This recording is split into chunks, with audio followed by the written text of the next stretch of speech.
Hey everyone, today we're diving into a topic that many guys face but don't always talk about: how chasing women can lead to overspending, losing focus, and ultimately going broke. It's a common pitfall that can distract us from our goals and dreams and aspirations. You see, there's a famous saying which most of us have probably heard, which goes, "You always lose money chasing women, but you never lose women chasing money."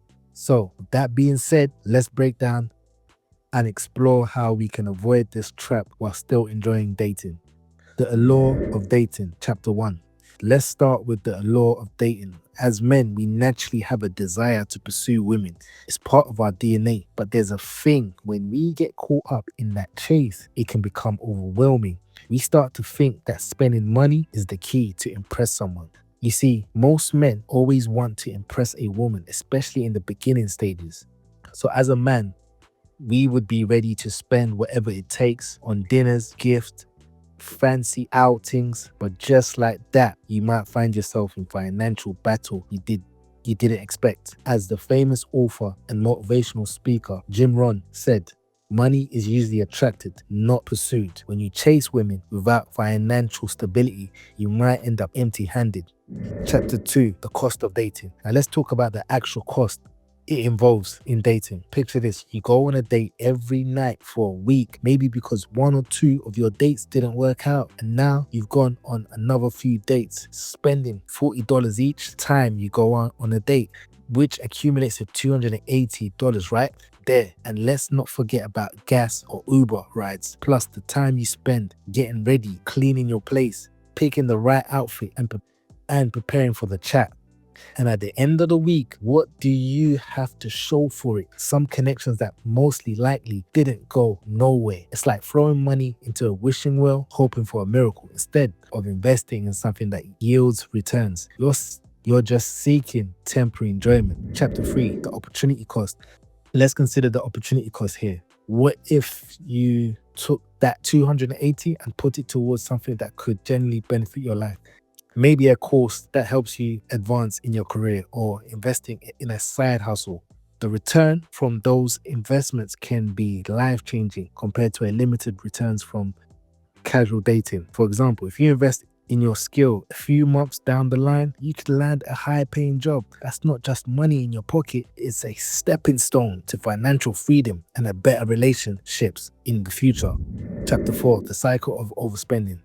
When we chase women without a plan, we can easily fall into a cycle of overspending. It feels good in the moment, but it can lead to financial strain and stress. Think of it like running on a hamster wheel. You're moving, but you're not getting anywhere. The more you chase, the more you spend, and the further you drift from your true goals.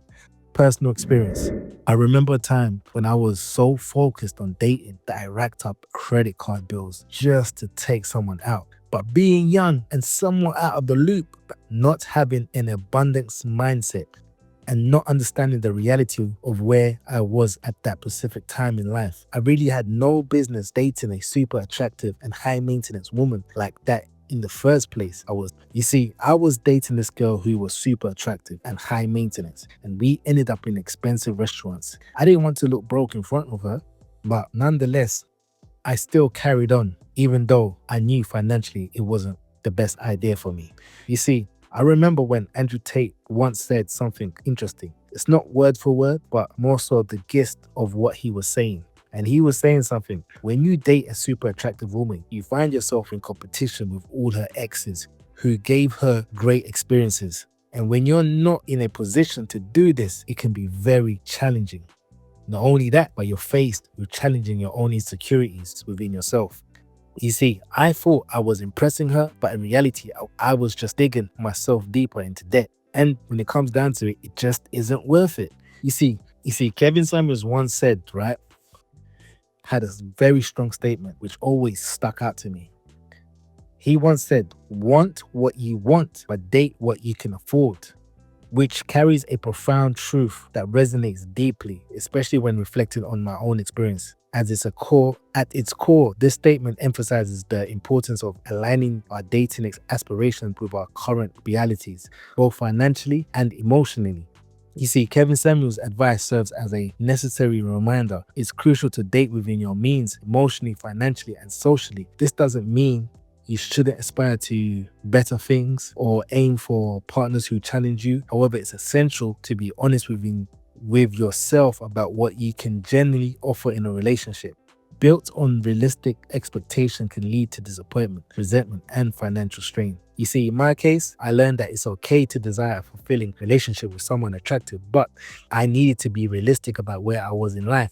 A more sustainable approach would have been to seek a partner whose lifestyle and expectation aligned with my own at that time. Doing so would have allowed for a more authentic connection without the undue stress of financial strain or the pressures to compete with past relationships. Chapter 5, prioritizing your grind. So, how can we avoid this trap? It's all about prioritizing your grind. Yes, dating is enjoyable, but it shouldn't come at the cost of your financial health or your dreams. Set clear boundaries for your dating budget and stick to them. Think of your life like a pie chart. The largest slice should be dedicated to your personal growth and financial goals, with a smaller slice for dating. This way, you can still enjoy yourself without dwelling your progress. You can still enjoy yourself without sabotaging your progress. Conclusion, focus on what matters. In conclusion, chasing women can lead to overspending and losing focus. While it's natural to want to date and connect, it's essential to remember that your purpose, hobbies, and especially your financial stability should come first.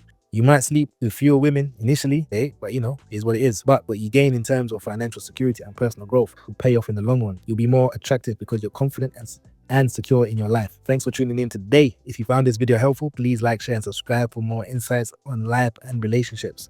Let's keep this conversation going and support each other on our journeys.